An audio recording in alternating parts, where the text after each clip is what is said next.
को पाकर प्रीत की रीत इस दिल में भरी, तेरे प्यार में सदा यूं ही समा कर, तेरी यादों में मिली इतनी खुशी, आंखों की छवि तुम ही मेरी दुनिया,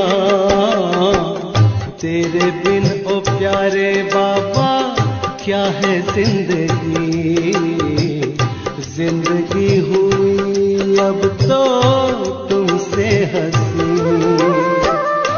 तुमसे मिली हमें लाखों खुशियाँ, आंखों की छवि तुम ही मेरी दुनिया, तेरे बिन ओ प्यारे बाबा क्या है जिंदगी, जिंदगी हुई अब तो तुमसे हंसी, तेरे बिन ओ प्यारे बाबा क्या है जिंदगी, जिंदगी हुई अब तो तुमसे हंसी।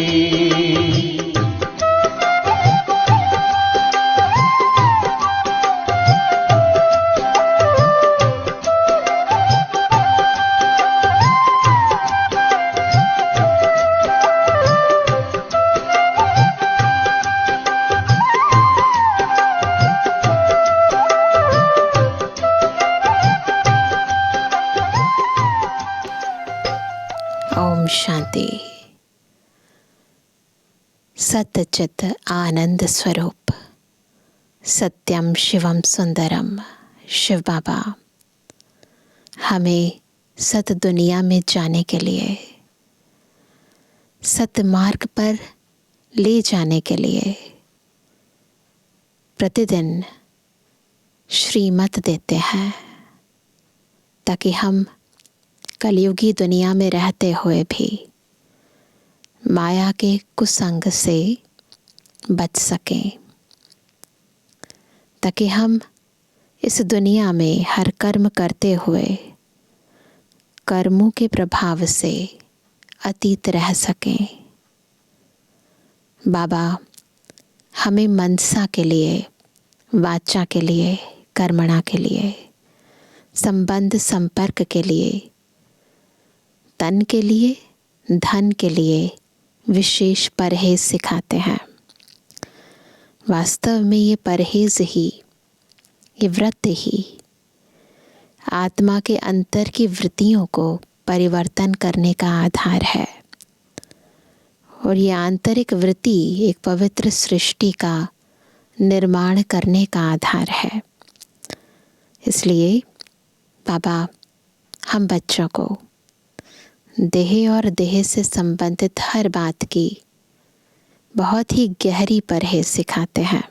आज की मुरली भी हमें इन ईविल बातों से बचा रही है, हमें पवित्रता, हमारे स्वधर्म के समीप ले जा रही है। सुनते हैं बाबा के मधुर महावाक्य। आज है 14 तारीख, 14 अक्टूबर 2024। बाबा के महावाक्य हैं, मीठे बच्चे, हियर नो ईविल। यहाँ तुम सत्संग में बैठे हो, तुम्हें मायावी कुसंग में नहीं जाना है। कुसंग लगने से ही संशय के रूप में घुटके आते हैं। तो ये निशानी है, अगर हम कुसंग में हैं तो हमें संशय के रूप में घुटके आएंगे, डाउट होता रहेगा। बाबा की श्रीमत पर डाउट होना, ज्ञान पर डाउट होना, बाबा पर डाउट होना, परिवार पे डाउट होना, ड्रामा पे डाउट होना। तो अगर कुछ भी डाउट्स हैं, संशय है, तो इसका मतलब माया के कुसंग में फंस गए हैं। प्रश्न है, इस समय किसी भी मनुष्य को स्पिरिचुअल नहीं कह सकते हैं, क्यों? उत्तर है, क्योंकि सभी देह अभिमानी हैं। देह अभिमान वाले स्पिरिचुअल कैसे कहला सकते हैं? स्पिरिचुअल फादर तो एक ही निराकार बाप है जो तुम्हें भी देही अभिमानी बनने की शिक्षा देते हैं। सुप्रीम का टाइटल भी एक बाप को ही दे सकते हैं। बाप के सिवाय सुप्रीम कोई भी कहला नहीं सकते। तो केवल एक शिव बाबा ही परमात्मा है और वही हमारा स्पिरिचुअल फादर है। बाकी सृष्टि में कोई भी आत्मा का ज्ञान नहीं दे सकती, परमात्मा का ज्ञान नहीं दे सकती। ओम शांति। बच्चे जब यहाँ बैठते हो तो जानते हो बाबा हमारा बाबा भी है, टीचर भी है और सतगुरु भी है। 3 की दरकार रहती है। पहले बाप, फिर पढ़ाने वाला टीचर और फिर पिछाड़ी में गुरु। यहाँ याद भी ऐसे करना है क्योंकि नई बात है ना। बेहद का बाप भी है, बेहद का माना सबका, हद का नहीं है। हद का यानी केवल मेरा और बेहद का यानी सबका। यहाँ जो भी आएंगे कहेंगे यह स्मृति में लाओ। इसमें किसको संशय हो तो हाथ उठाओ। यह वंडरफुल बात है ना। जन्म जन्मांतर कभी ऐसा कोई मिला होगा जिसको तुम बाप, टीचर, सतगुरु समझो। सो भी सुप्रीम बाप है, सुप्रीम टीचर है और सुप्रीम ही सतगुरु है। बेहद का बाप, बेहद का टीचर, बेहद का सतगुरु, ऐसा कभी कोई मिला सिवाय इस पुरुषोत्तम संगम युग के कभी मिल ना सके। टाइम भी यही रहेगा और बाबा भी यही रहेगा। इसमें कोई को संशय हो तो हाथ उठावे। यहाँ सब निश्चय बुद्धि होकर बैठे हैं। मुख्य हैं ही यह 3। बेहद का बाप नॉलेज भी बेहद की देते हैं। बेहद की नॉलेज तो यह एक ही है। हद की नॉलेज तो तुम अनेक पढ़ते आए हो। कोई वकील बनते हैं, कोई सर्जन बनते हैं, क्योंकि यहाँ तो डॉक्टर, जज, वकील आदि सब चाहिए ना।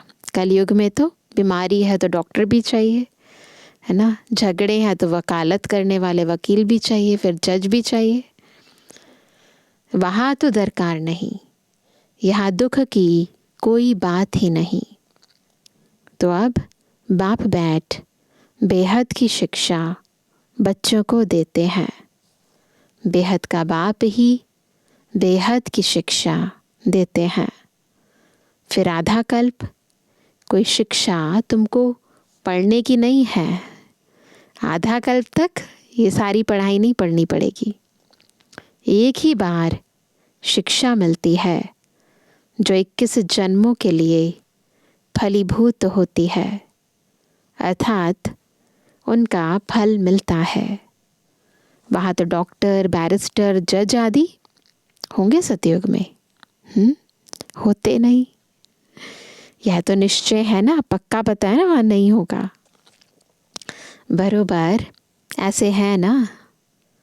वहाँ दुख होता नहीं।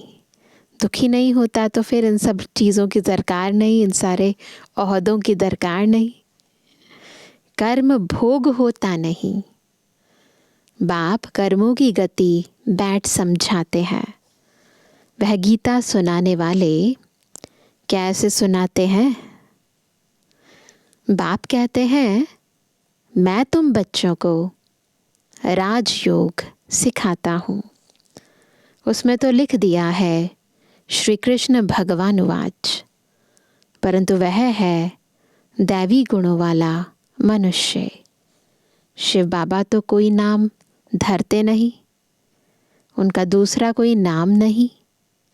बाप कहते हैं, मैं यह शरीर लोन लेता हूँ। यह शरीर रूपी मकान हमारा नहीं है, यह भी इनका मकान है। किनका? ब्रह्मा बाबा का। खिड़कियाँ आदि सब हैं। इस शरीर में खिड़कियाँ हैं ना, ये कान भी खिड़कियाँ, आंखें भी खिड़कियाँ, मुख भी खिड़की है। तो बाबा कहते हैं खिड़कियाँ आदि सब हैं। तो बाप समझाते हैं मैं तुम्हारा बेहद का बाप अर्थात सभी आत्माओं का बाप हूँ। पढ़ाता भी हूँ आत्माओं को। इनको कहा जाता है स्पिरिचुअल फादर अर्थात रूहानी बाप। और कोई को भी रूहानी बाप नहीं कहेंगे, है ना। वो है बॉडी के पिता, जन्म जन्मांतर जो हमें मिले। ये है रूहानी बाप, हम आत्माओं का सच्चा पिता। यहाँ तुम बच्चे जानते हो यह बेहद का बाप है। अब स्पिरिचुअल कॉन्फ्रेंस हो रही है। वास्तव में स्पिरिचुअल कॉन्फ्रेंस तो है ही नहीं। वह तो सच्चे स्पिरिचुअल है नहीं, अपने को कोई आत्मा समझता ही नहीं, देह अभिमानी है। बाप कहते हैं बच्चे देही अभिमानी भव, देह का अभिमान छोड़ो। तो बाबा हमें वरदान देते हैं देही अभिमानी भव, ताकि हम देह का भान और अभिमान दोनों छोड़ दें। ऐसे थोड़े ही किसको कहेंगे, स्पिरिचुअल अक्षर अभी डालते हैं। आगे स्पिरिचुअल अक्षर नहीं डालते थे, आगे सिर्फ रिलीजियस कॉन्फ्रेंस कहते थे, है ना। वो धार्मिक सम्मेलन करते थे, भी रूहानी सम्मेलन करते हैं। स्पिरिचुअल का कोई अर्थ नहीं समझते हैं। स्पिरिचुअल फादर अर्थात निराकारी फादर। तुम आत्माएं हो, स्पिरिचुअल बच्चे। स्पिरिचुअल फादर आकर तुमको पढ़ाते हैं। यह समझ और कोई में हो ना सके। बाप खुद बैठ बतलाते हैं कि मैं कौन हूँ। गीता में यह नहीं है।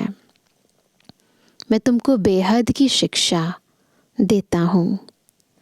इसमें वकील, जज, सर्जन आदि की दरकार नहीं, क्योंकि वहाँ तो एकदम सुख ही सुख है।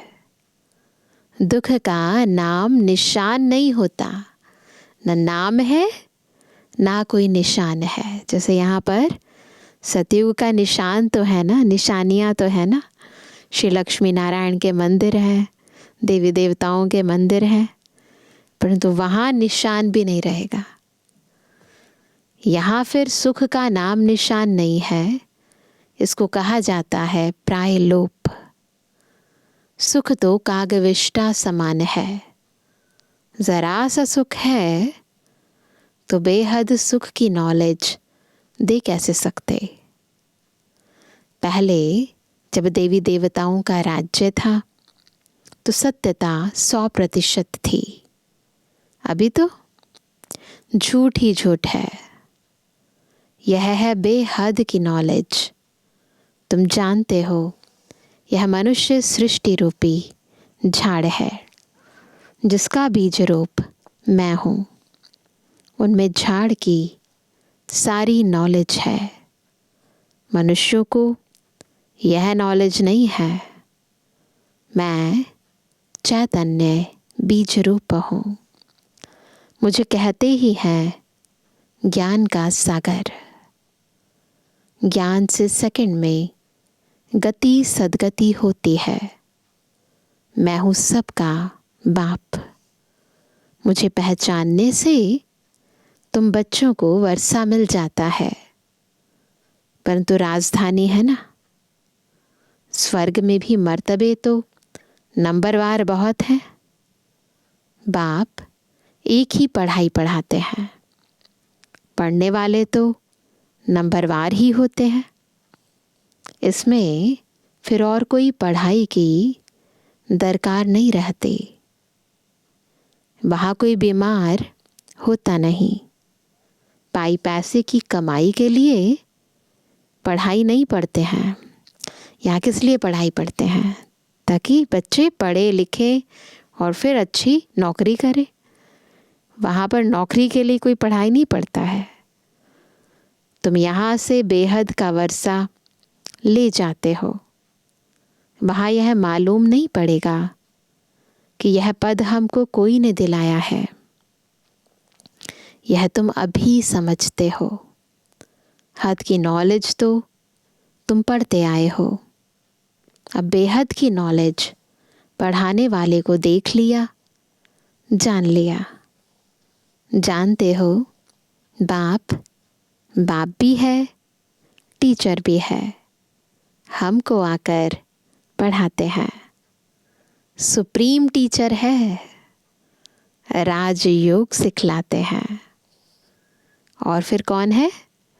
सच्चा सतगुरु भी है।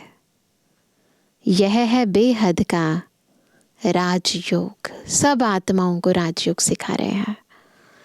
वह बैरिस्ट्री, डॉक्टरी ही सिखलाएंगे, क्योंकि यह दुनिया ही दुख की है।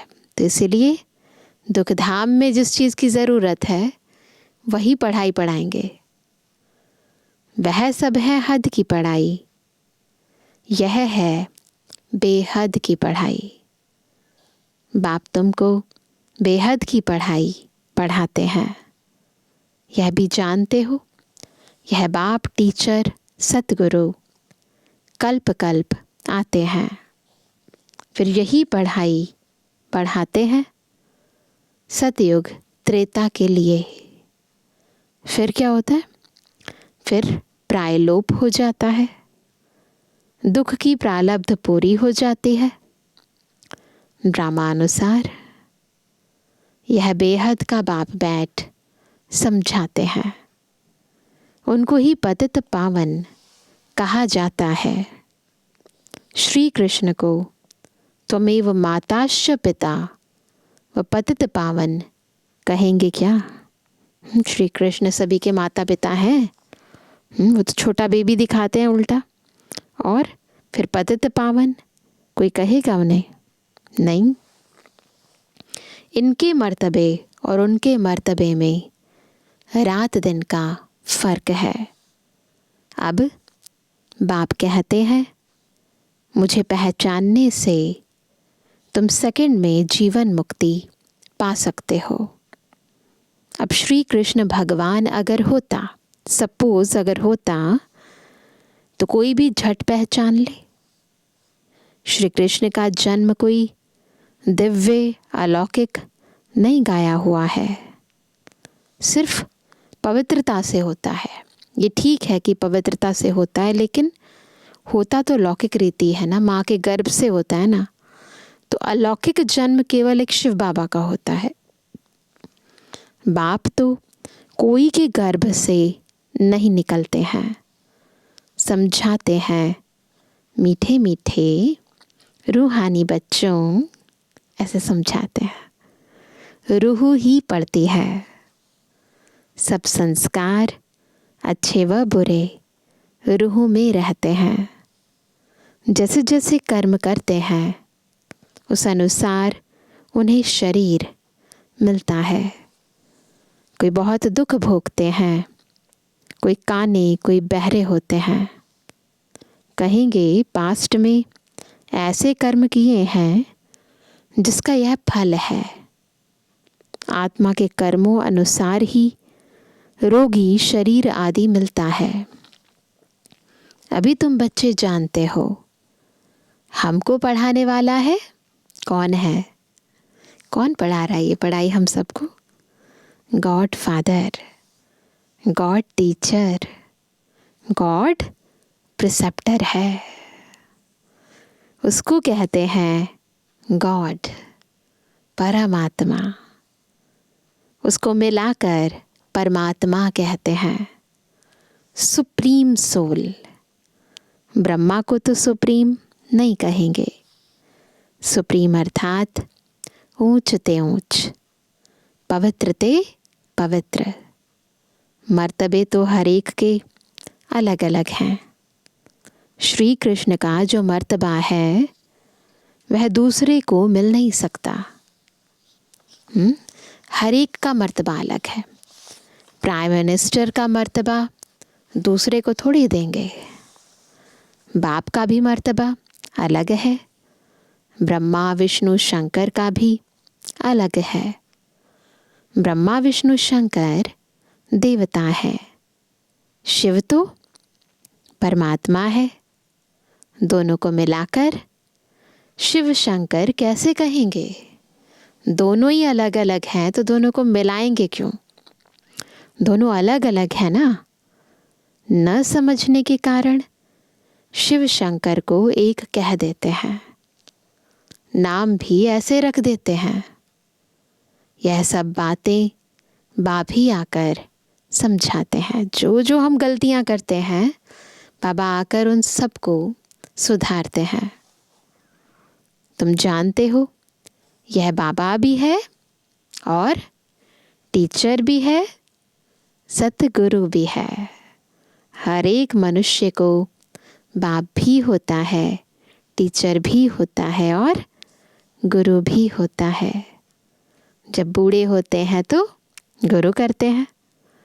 आजकल तो छोटेपन में ही गुरु करा देते हैं। क्यों?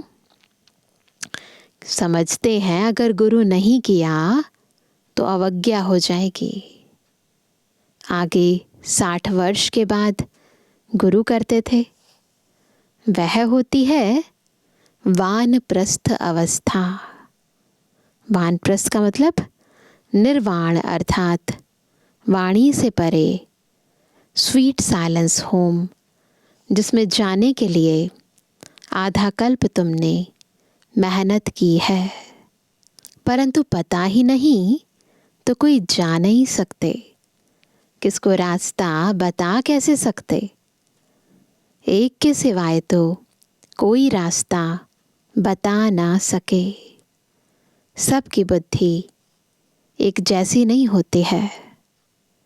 कोई तो जैसे कथाएं सुनते हैं, फ़ायदा कुछ नहीं। होते हैं ना, स्कूल में भी ऐसे होते हैं बच्चे, है ना। कई तो बस आते हैं, जैसे आए और चले गए, ढंग से सुनते भी नहीं हैं। कोई ऐसे आते जैसे कथाएं सुनकर चले गए। तो बाबा कहते हैं उन्नति कुछ नहीं। तुम अभी बगीचे के फूल बनते हो, यानी पवित्र बनते हो। फूल से कांटे बने, अब फिर कांटे से फूल बाप बनाते हैं। तुम ही पूज्य फिर पुजारी बने। 84 जन्म लेते लेते सतु प्रधान से तमु प्रधान पतित बन गए।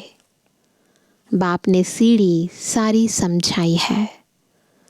अब फिर पतित से पावन कैसे बनते हैं यह किसको भी पता नहीं। सीढ़ी पर दिखाया ना कैसे हम पावन थे, फिर धीरे धीरे पतित बने। अब पतित से पावन कैसे बनते हैं वो विधि बाबा सिखाते हैं। दुनिया में तो किसी को पता नहीं है। गाते भी है ना, हे पतित पावन आओ, आकर हमको पावन बनाओ। फिर पानी की नदियाँ, सागर आदि को पतित पावन समझ क्यों जाकर स्नान करते हैं। गंगा को पतित पावनी कह देते हैं, परंतु नदियाँ भी कहाँ से निकली ना। वाटर साइकिल पूरी है, नदियाँ कहाँ से निकली? सागर से ही निकलती है ना। ये सभी सागर की संतान है। तो हर एक बात अच्छी रीति समझने की होती है। यहाँ तो तुम बच्चे कहाँ बैठे हो? सत्संग में बैठे हैं, है ना। यहाँ तो तुम बच्चे सत्संग में बैठे हो। बाहर कुसंग में जाते हो तो तुमको बहुत उल्टी बातें सुनाएंगे। फिर यह इतनी सब बातें भूल जाएंगी। कुसंग में जाने से घुटका खाने लग पड़ते हैं, फिर डाउट होने लगते हैं, है ना। हर चीज़ के ऊपर संशय करने लगेंगे। संशय का तब मालूम पड़ता है, परंतु यह बातें तो भूलनी नहीं चाहिए। इतनी इम्पॉर्टेंट बातें हैं जो भूलनी नहीं चाहिए। बाबा हमारा बेहद का बाबा भी है, टीचर भी है, पार भी ले जाते हैं। इस निश्चय से तुम आए हो। वह सभी है जिस्मानी लौकिक पढ़ाई, लौकिक भाषाएं। यह है अलौकिक।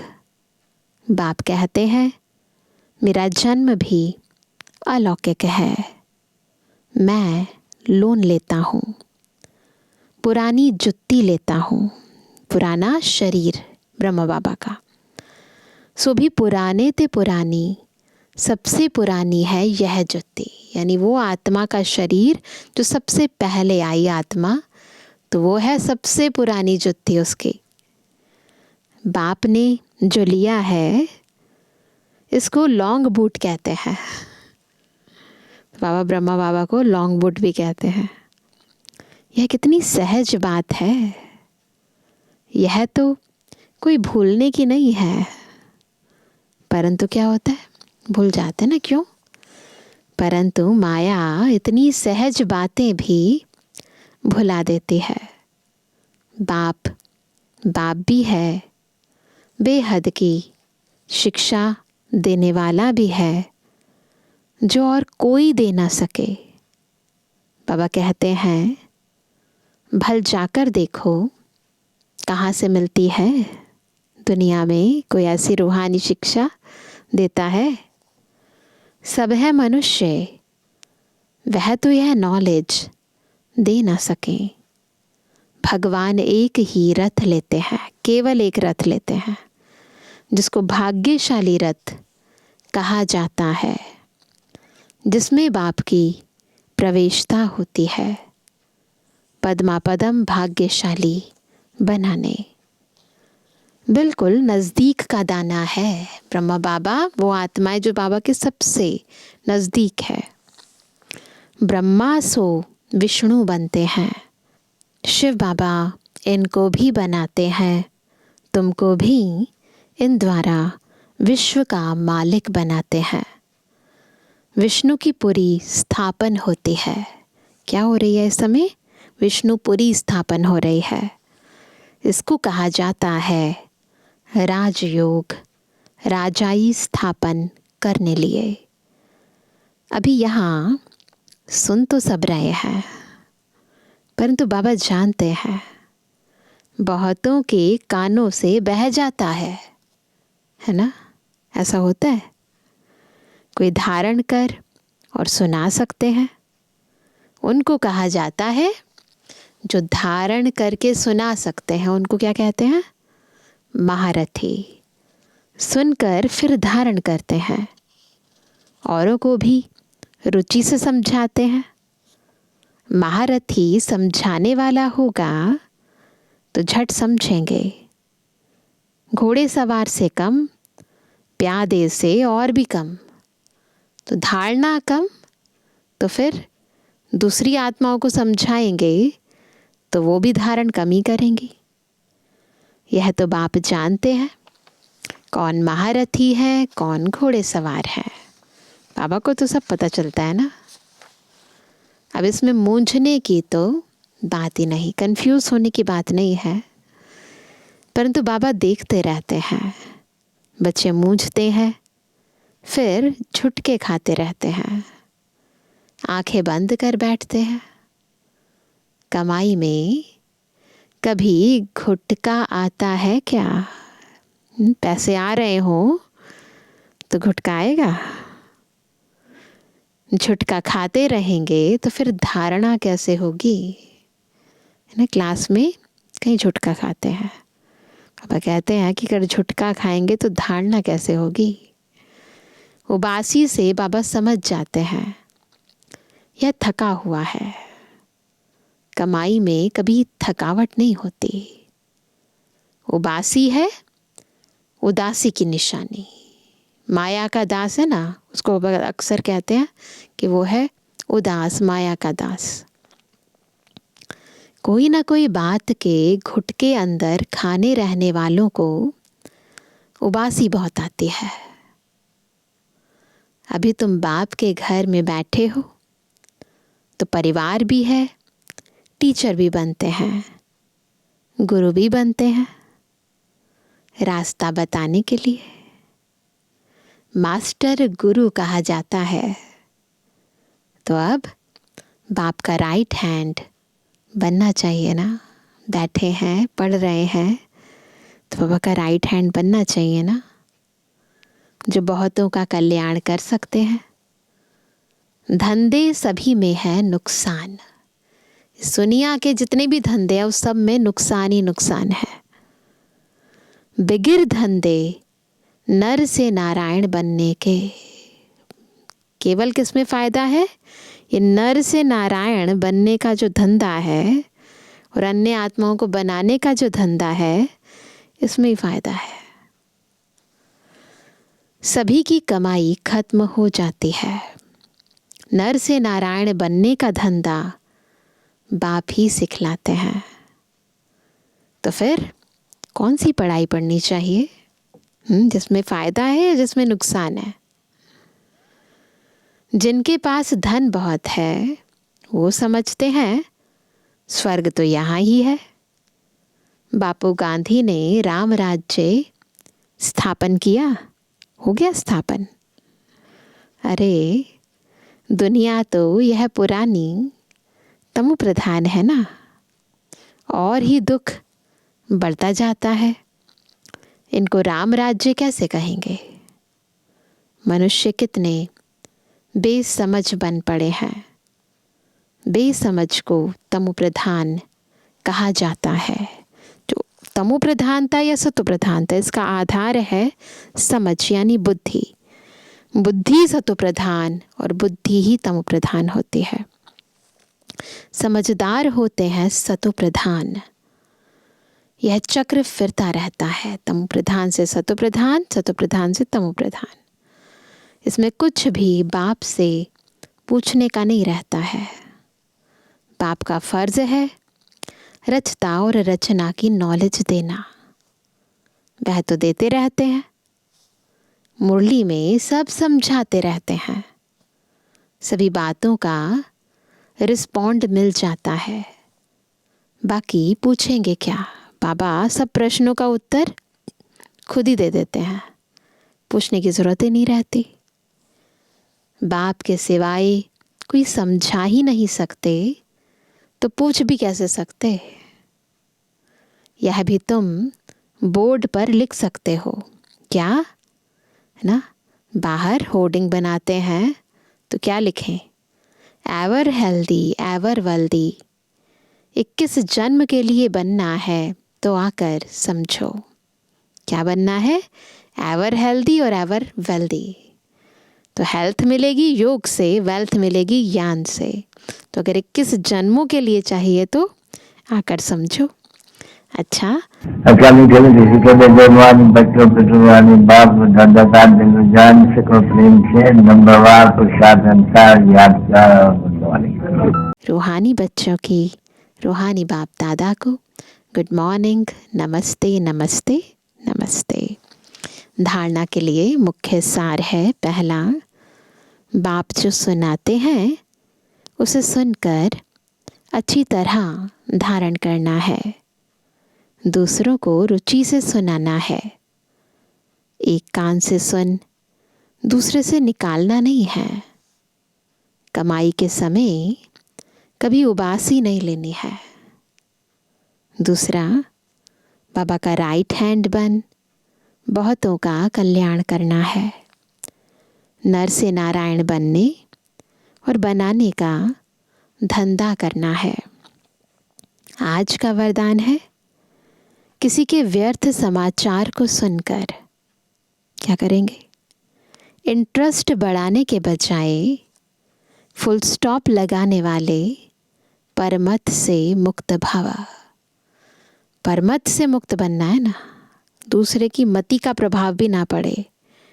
तो उसके लिए क्या करना होगा? यदि व्यर्थ समाचार कोई सुनाता है तो उसमें इंटरेस्ट नहीं बढ़ाना, उसके बजाय फुल स्टॉप लगाना है। कई बच्चे चलते चलते श्रीमत के साथ आत्माओं की परमत मिक्स कर देते हैं, थोड़ा सा मिक्सचैरिटी हो जाती है। जब कोई ब्राह्मण संसार का समाचार सुनाता है तो उसे बहुत इंटरेस्ट से सुनते हैं, कर कुछ नहीं सकते और सुन लेते हैं, तो वह समाचार बुद्धि में चला जाता, फिर टाइम वेस्ट होता। इसलिए बाप की आज्ञा है, सुनेंगे ध्यान से आज्ञा, सुनते हुए भी नहीं सुनो। जिस चीज़ में इंटरेस्ट नहीं होता ना, सुनाता रहे कोई, पर हम सुनते हुए भी नहीं सुनते। अगर कोई सुना भी दे तो आप फुल स्टॉप लगाओ। जिस व्यक्ति का सुना उसके प्रति दृष्टि व संकल्प में भी घृणा भाव नहीं हो। किसी ने किसी के बारे में कुछ सुनाया और हमने वो सुनकर उसके प्रति अपना नज़रिया बना लिया, भाव बदल लिए, तो ये भी नहीं होना चाहिए। ये नहीं हो तब कहेंगे परमत से मुक्त। स्लोगन है, जिनकी दिल विशाल है उनके स्वप्न में भी हद के संस्कार इमर्ज नहीं हो सकते। तेरा मेरा है ना, छोटी मोटी बातों के ऊपर सोचने में पड़ जाना, कुछ सुना देना, ये नहीं। विशाल दिल, कैसा बड़ा दिल। अभी सुनते हैं आज का अव्यक्त इशारा। आज है 14 तारीख। जो बहुत समय के संस्कार होते हैं वही अंत की स्थिति रहती है। लौकिक रीति से जब कोई शरीर छोड़ते हैं, अगर कोई संस्कार दृढ़ होता है, खान पान व पहनने आदि का, तो पिछाड़ी समय भी वह संस्कार सामने आता है। इसलिए अभी से ये विस्मृति के अथवा हार खाने के संस्कार मिट जाने चाहिए। माया से हारने के संस्कार मिट जाने चाहिए। इसके लिए अपने आप से दृढ़ प्रतिज्ञा करो। जो बाबा हमेशा कहते हैं ना, दृढ़ प्रतिज्ञा करो कि यह संस्कार, यह व्यर्थ संकल्प कभी भी उत्पन्न नहीं होने देंगे। जब ऐसी दृढ़ प्रतिज्ञा करेंगे तब अंत में विजयी बनेंगे कि हम यह व्यर्थ संकल्प उत्पन्न नहीं होने देंगे। पक्का कर लो, तब अंत में विजयी बनेंगे। अच्छा, ओम शांति।